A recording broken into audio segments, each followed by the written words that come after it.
Welcome back to the شو. ہمارے ساتھ حامد میر صاحب موجود ہیں اور ان سے اب جانیں گے ان کے تعلق کے بارے میں جو کہ فراز صاحب اور حبیب جالب کے ساتھ تھا. اچھا، آپ نے بڑی ریسرچ کی ہوئی ہے. تو جالب صاحب کے ساتھ تو میری بہت نیاز مندی تھی. یہ اس زمانے کی بات ہے جب میں ایک ینگ رپورٹر تھا اور میرے پاس موٹر سائیکل ہوتی تھی اور جالب صاحب کو موٹر سائیکل پہ بٹھا کے میں پتہ نہیں کہاں پہ ان کو میں چھوڑ کے آتا تھا. وہ ان کی پک اینڈ ڈراپ سروس میرے ذمہ تھی. اچھا، اب اس میں یہ تھا کہ اس زمانے میں جالب صاحب، اب لوگ جو ہیں وہ بڑے کنفیوز ہوتے تھے، یار یہ ینگ سا لڑکا ہے، اس کی حبیب جالب صاحب سے بڑی دوستی ہے. ایکچولی ان کی دوستی میرے والد سے تھی. تو وہ میرے والد کے دوست بھی تھے اور پھر ان کی میرے سے بھی دوستی ہو گئی. بہت کھل کے میرے سے بات کرتے تھے اور گائیڈ لائن بھی دیتے تھے. اچھا، کھل کے بات کروں آپ سے؟ کھل کے کر لیں. ایک جو سب سے بڑی چیز جالب صاحب نے مجھے سختی سے سمجھائی وہ یہ تھی، یہ جو چیز میں پیتا ہوں یہ تو نہیں پیے گا. ٹھیک ہے، اور میں نے اس پہ کافی عمل درآمد کیا. ٹھیک ہے نا، یہ ان کی ایک بزرگ کی اچھی بات تھی.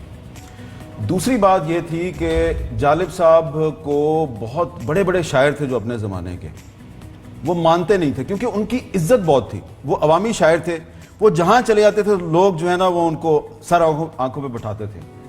فیض صاحب تھی ایک ایکسیپشن. اچھا، فیض صاحب کہتے تھے کہ یار یہ جتنی آڈینس اس بندے کو ملتی ہے نا مجھے بھی نہیں ملتی. یہ واقعی عوامی شاعر ہے. عوامی شاعر اور پوئٹ آف ریزسٹنس بھی. پوئٹ آف ریزسٹنس تھے. اور میں نے جالب صاحب کو اور جالب صاحب کے ساتھ مار کھائی ہے سڑک پہ. اور جب ان کو مار پڑ رہی تھی تو یہ ایک تاریخی واقعہ ہے کہ اس وقت جالب صاحب لاہور میں آسمہ جہانگیر کے کہنے پہ لاہور ہائی کورٹ کے سامنے نظم پڑھ رہے تھے خواتین کے حقوق کے لیے. اور ان کو مار پڑی اور ان کو میں بھی بچانے والوں میں تھا، ساتھ میں مجھے بھی مار پڑ گئی، ساتھ میں آسمہ کو بھی مار پڑ گئی اور ان کا گریمان بھی پھٹ گیا اور ان کو گھسیٹ کے لے گئے. تو تھوڑی دیر بعد جب ان کو ریلیز کیا گیا تو وہ مجھے ڈھونڈ رہے تھے. تو خیر جب میں ان کو مل گیا تو میں نے کہا آپ مجھے کیوں ڈھونڈ رہے تھے؟ تو انہوں نے مجھے کہا کہ تجھے اس لیے ڈھونڈ رہا تھا کہ تیرے پاس میری ایک نظم پڑی ہے جو میں نے تجھے دی تھی، وہ میں نے آگے جا کے کہیں اور پڑھنی. آپ کی وجہ سے نہیں تھی، دوستی نہیں تھی، نظم آپ کی جیب میں رکھی ہوئی تھی. میری وجہ سے کہ شاید میرا بڑا خیال پریشان تھے. تو جالب صاحب سے بڑی دوستی تھی. اور پھر جب جالب صاحب جو ہے وہ نثار عثمانی صاحب نے میری ڈیوٹی لگائی کہ برخوردار یہ بڈھا لڑک جائے گا، اس کی جو زندگی ہے بڑی امپورٹنٹ ہے، اس کی بایوگرافی آنی چاہیے، تو تیرے پاس ٹائم نہیں ہے تو اس کو کہیں بند کرو. میں نے کہا جی کہاں بند کروں؟ انہوں نے کہا میرے گھر پہ بند کر دو. تو میں جالب صاحب کو ورگلا کے ان کے گھر لے کے گیا، وہاں جا کے ان کو ایک کمرے میں بند کر دیا.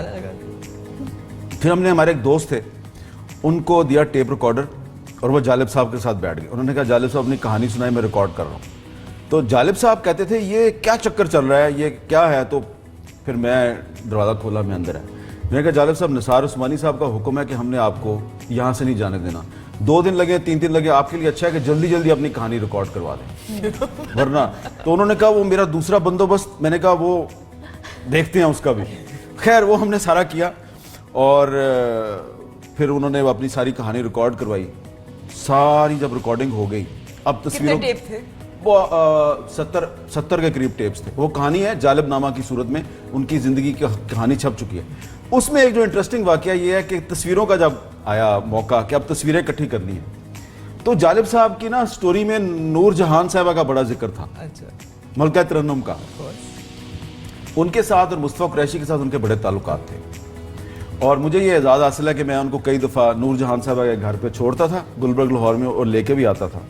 تو میں نے کہا جالب صاحب ایک تصویر ملکہ ترنم کے ساتھ تو ہونی چاہیے. اور تو انہوں نے کہا کہ ہاں ہونی چاہیے. تو میں نے کہا پھر چلے، کہتے ہیں چلیں. ہم نے فوٹوگرافر لیا، ہم ملکہ ترنم کے گھر پہنچ گئے. تو جالب صاحب کہتے ہیں برخوردار تصویر ایسی ہو کہ لوگ یاد رکھیں لیکن تمہاری خالہ کو پسند نہیں آئے گی. خالہ کا مطلب ہے ان کی جو وائف تھی، ان کو میں خالہ کہتا تھا. میں نے کہا خالہ کو میں سنبھال لوں گا، آپ نے جیسی تصویر بنانی ہے آپ بنوائیں. تو جالب صاحب نے کہا ٹھیک ہے. فوٹوگرافر تھے ہمارے عارف نجمی صاحب. تو جالب صاحب نے کہا کہ نور جہاں بیگم تم ہمارے پہلو پہ بیٹھ جاؤ. وہ بیٹھ گئی. انہوں نے کہا اب ایک گلاس جام بنا کے دے دے, انہوں نے وہ بھی دے دیا. اب انہوں نے ہاتھ میں وہ پکڑ لیا اور کہا اب اپنا ہاتھ ہمارے ہاتھ میں دے دیجیے, انہوں نے ہاتھ دے دیا. تبھی خالہ کی اب وہ تصویر بڑی رومانٹک قسم کی تصویر کڑک کر کے ہو گئی.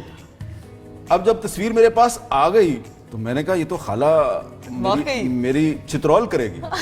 تو میں نے ان کو کہا کہ یہ ہے تصویر, چھاپ دیں. انہوں نے کہا اچھا جالب کی زندگی کی یہ آخری خواہش ہے تو کوئی نہیں, پوری ہونے دو.